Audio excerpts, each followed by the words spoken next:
कुछ लड़के एक मक्के के खेत में जैमिंग कर रहे हैं। एक लड़की म्यूजिक बॉक्स के साथ खेलती है और खेत की तरफ जाती है। वो अपने बॉयफ्रेंड को भी अंदर बुलाती है और वो उसके पीछे पीछे आता है।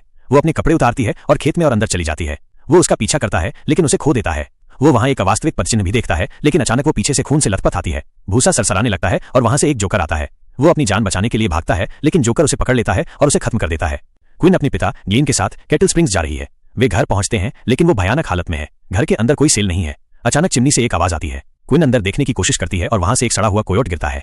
वे एक आदमी को स्थिति में मदद करने के लिए बुलाते हैं। उसके बाद वो बसने लगती है, लेकिन खेत में एक परित्यक्त कॉर्न सिरप फैक्ट्री देखती है। वो स्कूल जाने के लिए तैयार होती है और ग्लेन उसे छोड़ने की पेशकश करता है। वो कहती है कि उसे एक कार चाहिए और वो कहता है कि वो इस बारे में सोचेगा। वो दरवाजा खोलती है लेकिन वहां खड़े एक लड़के से चौंक जाती है। वो अपना परिचय रस्ट के रूप में देता है और कहता है कि वो क्विन को स्कूल तक छोड़ना चाहता था क्योंकि वो वहां नहीं है। वे स्कूल जा रहे हैं लेकिन क्विन देखती है कि इस शहर के लोगों में कुछ अजीब है। एक कार उनके पास से गुजरती है लेकिन रस्ट उसे इन लड़कों के साथ शामिल न होने के लिए कहता है।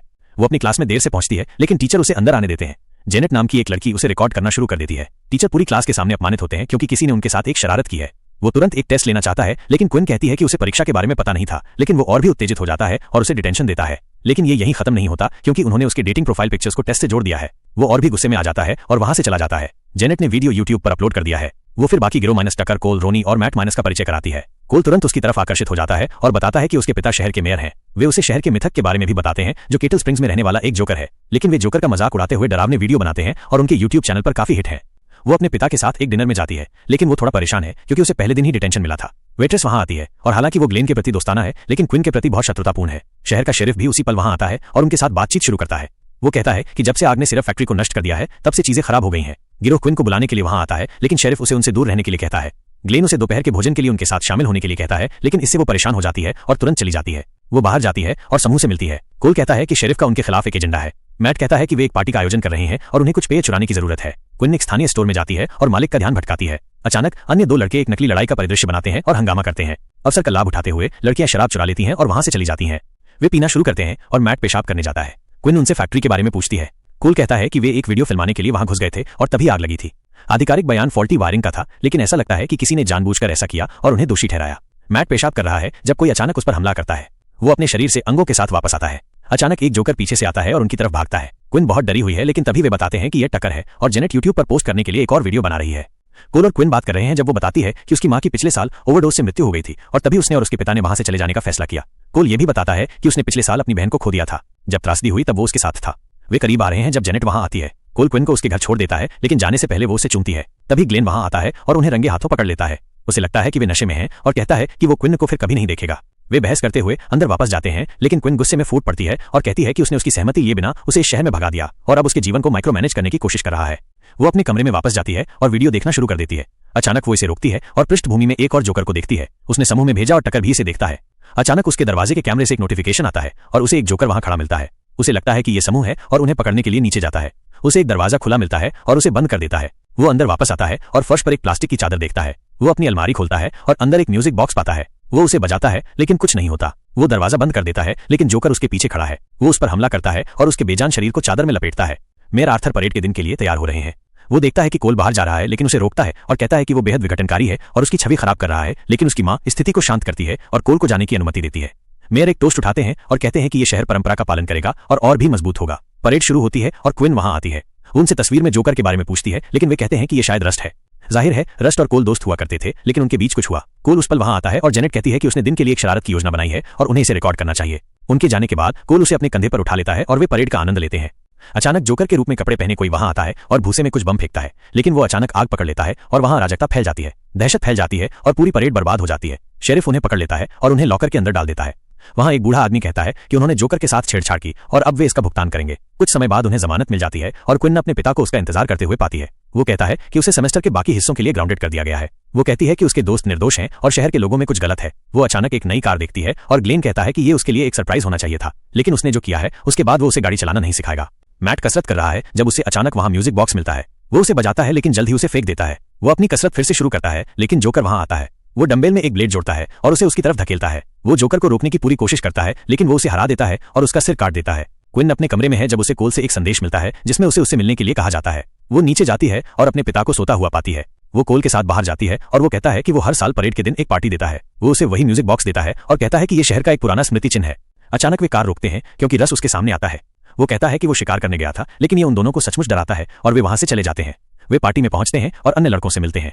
मैट और टकर गायब हैं, लेकिन जेनेट को लगता है कि वे कोई योजना बना रहे हैं। कोल को मंच पर बुलाया जाता है और वो कहता है कि उसके पास शहर के लिए बड़ी योजनाएं हैं। वो कहता है कि वो ये सुनिश्चित करेगा कि शहर दुनिया के बाकी हिस्सों के साथ प्रगति करे। वे फिर संगीत बजाते हैं और कोल और क्विन दिल खोलकर नाचते हैं। क्विन फिर उसे बाहर खींचती है और उसे अस्तबल में ले जाती है। वे चुंबन करना शुरू करते हैं और चीजें गर्मा जाती हैं, लेकिन कोल उसे अस्वीकार कर देता है और वो इतना अपमानित महसूस करती है कि वो वहां से चली जाती है। वो बाहर जेनेट को देखती है, जो कहती है कि कोल सभी को अस्वीकार करता है और वो क्विन को भी अस्वीकृत होते देखना चाहती है। उनके बीच लड़ाई छिड़ जाती है, लेकिन अचानक एक लड़की खेत से बाहर आती है और गिर जाती है। लड़कियों को लगता है कि ये एक शरारत है जो मैट और टकर ने की है। वे वहां जाते हैं और अचानक एक उड़ते हुए जोकर का सिर जमीन पर गिरता है। वे मास्क हटाते हैं, ये मैट का सिर है, लेकिन उन्हें लगता है कि ये प्रोस्थेटिक्स है। अचानक क्विन कहती है कि लड़की सांस नहीं ले रही है और उन्हें लगता है कि ये सब असली है। अचानक एक जोकर वहां से बाहर आता है और एक लड़के को तीर से मारता है। वे वहां से भागने की कोशिश करते हैं, लेकिन बाहर बंद हो जाते हैं। अचानक रस वहां आता है और जोकर को बंदूक से मारता है। वो कहता है कि उन्हें कोल को ढूंढने की जरूरत है। वे 911 पर कॉल करने की भी कोशिश करते हैं, लेकिन वहां कोई सेल सेवा नहीं है। कहीं से भी कई जोकर उन्हें मारने के लिए झाड़ियों से बाहर आते हैं। रस एक जोकर का हाथ उड़ा देता है। एक जोकर क्विनन को पकड़ लेता है और उसे खत्म करने वाला होता है, लेकिन कोल वहां आता है और उस पर हमला करता है। वे सभी वहां से भागते हैं और अस्तबल के अंदर छिप जाते हैं। ग्लेन क्विन के कमरे में माफी मांगने जाता है, लेकिन उसे लगता है कि वो चुपके से बाहर निकल गई है। सभी अस्तबल के अंदर हैं, लेकिन वे वहां सुरक्षित नहीं है क्योंकि जोकर अंदर घुसना शुरू कर देते हैं। रस कहता है कि उसके पास 3 गोलियां बची हैं। अचानक एक जोकर अंदर आने लगता है और वो उसे मार देता है। कोल उत्तेजित है क्योंकि उसने 2 गोलियां बर्बाद कर दी और उसे मूर्ख कहता है। रस कहता है कि वो मूर्ख है क्योंकि उसने अपनी सारी भावनाएं फेंक दी और ब्रेकअप कर लिया। पता चला कि वे गे हैं और प्यार में थे। अचानक क्विन एक सीवर देखती है और वहां से नीचे जाने का फैसला करती है, लेकिन कोल कहता है कि जोकर उन्हें दूसरी तरफ पकड़ लेंगे। रस कहता है कि वो उनका ध्यान भटकाएगा। ग्लेन क्विन को ढूंढने के लिए गाड़ी चला रहा है, लेकिन वो अचानक देखता है कि किसी ने उसकी केबिन में सेंध लगाई है। वो अंदर जाता है और एक जोकर उसे चाकू से पकड़ लेता है। वो उसे अंदर ले जाता है और उससे कहता है कि अगर वो अपनी बेटी को जीवित रखना चाहता है तो दूसरे जोकर की जान बचाए। सभी सुरंग के अंदर जाने लगते हैं, लेकिन रस पीछे रहता है। वो कहता है कि वो जोकर का ध्यान भटकाएगा और फिर उनके पीछे आएगा।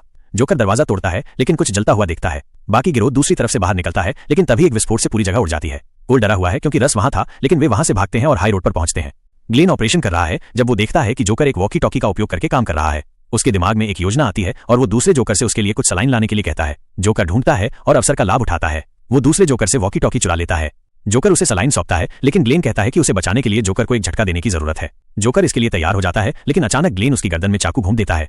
समूह एक कार को आते हुए पाता है और उसे रोकता है। शेरिफ बाहर निकलता है और उनकी एक बात पर भी विश्वास नहीं करता है। इसके बजाय वो उनकी बंदूक जब्त कर लेता है और कोल को गिरफ्तार कर लेता है। फिर वो लड़कियों को अकेला छोड़कर वहां से चला जाता है। क्विनन थोड़ी हैरान है क्योंकि शेरिफ ने केवल कोल को गिरफ्तार किया था। जेनेट कहती है कि खेत के अंदर एक घर है और उन्हें वहां जाकर मदद मांगनी चाहिए। वे झाड़ियों से होकर चलते हैं, लेकिन अचानक जोकर उन पर हमला करता है। वे छिपने की कोशिश करते हैं, लेकिन जोकर भी वहां आता है। क्विनन उसे बाहर निकालती है और वहां से भाग जाती है। वे फिर से दौड़ना शुरू करते हैं, लेकिन इस बार एक जोकर रोनी को पकड़ लेता है और उसे बाहर निकालता है।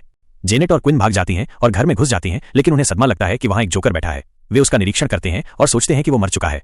वे ऊपर जाते हैं और 911 पर कॉल करने की कोशिश करते हैं, लेकिन लाइनें कटी हुई हैं। लेकिन उन्हें अपनी तस्वीरों के क्रॉसिंग मिलते हैं जिनका इरादा उन्हें खत्म करना है। उन्हें अचानक वहां भी एक म्यूजिक बॉक्स मिलता है। क्विन कहती है कि ये एक जाल है और वे निकलने की कोशिश करते हैं, लेकिन पाते हैं कि जोकर गायब है। अचानक वो पीछे से आता है और जेनेट को बाहर निकालता है, लेकिन इससे पहले कि वो क्विन को कोई नुकसान पहुंचा सके वो उसे खत्म कर देती है। वो तुरंत वहां से भाग जाती है और गाड़ी चलाने की कोशिश करती है, लेकिन उसे गाड़ी चलाना नहीं आता। अचानक सभी जोकर उसे चारों तरफ से घेर लेते हैं और उसे अगवा कर लेते हैं। वो फैक्ट्री के अंदर जागती है और जोकर शेरिफ निकलता है। बाकी जोकर उसके टीचर, स्टोर मालिक और वेट्रेस है। पता चला कि मुखिया मेयर आर्थर के अलावा और कोई नहीं है। जब वो बोलने की कोशिश करती है तो वे उसे बिजली का झटका देते हैं। आर्थर कहता है कि उसने अपने बेटे को बेदखल कर दिया है क्योंकि वो बहुत आधुनिक है। वो कहता है कि नई पीढ़ी अपने पुराने तरीकों को खो रही है और उसे संरक्षित करने के लिए वे लोगों को डराते हैं ताकि नए विचार और लोग शहर में न आ सकें और उसे प्रदूषित न कर सकें। वो फिर बताता है कि वो कोल को भी मार देगा। वो कहता है कि वो अपनी बेटी की मौत और फैक्ट्री के जलने के लिए अपने बेटे को दोषी ठहराता है। क्विन कहती है कि वे पकड़े जाएंगे, लेकिन वो कहता है कि उसने कोल से एक नोट लिखा है और इसे हत्या आत्महत्या जैसा दिखाने वाला है। कोल अपना मुंह आजाद करने में कामयाब हो जाता है और कहता है कि उसका पिता एक कमीना है और वो नए विचारों को अंदर आने देने के बजाय लोगों को मारना पसंद करेगा। लेकिन उसे इनमें से किसी की परवाह नहीं है और शेरिफ को क्विन को गोली मारने के लिए कहता है। वो ऐसा करने के लिए तैयार है, लेकिन तभी ग्लेन अपनी कार अंदर घुसा देता है, जिससे दुकान के मालिक और वेट्रेस की मौत हो जाती है। ग्लेन आर्थर से लड़ने की कोशिश करता है, लेकिन शेरिफ उसे कंधे में गोली मार देता है। क्विन वहां से भागती है और दूसरे कमरे में छिप जाती है। उसे वहां कई जोकर के कपड़े मिलते हैं और वो वहां छिपने का फैसला करती है। शेरिफ अंदर घुसता है और हर जगह देखने लगता है, लेकिन तभी क्विन पीछे से आती है और उसे बिजली का झटका देकर मार देती है। आर्थर कार चलाने की कोशिश करता है ताकि वो कोल को मार सके, लेकिन वो एक वस्तु पर फंस जाती है। वो उसे बाहर निकालता है और बताता है कि उसी ने उस फैक्ट्री में आग लगाई थी क्योंकि वो अपने व्यक्तिगत लाभ के लिए बीमा का पैसा इकट्ठा करना चाहता था। फिर वो कार के अंदर जाता है और चला जाता है। ग्लेन कोल को बचाने के लिए संघर्ष करता है, लेकिन तभी रस वहां आता है और रस्सी को गोली मारता है, जिससे वो आजाद हो जाता है। कोल उसे जीवित देखकर खुश होता है और वे चुंबन करते हैं। क्विन बाहर निकलती है और सभी फैक्ट्री से दूर चले जाते हैं।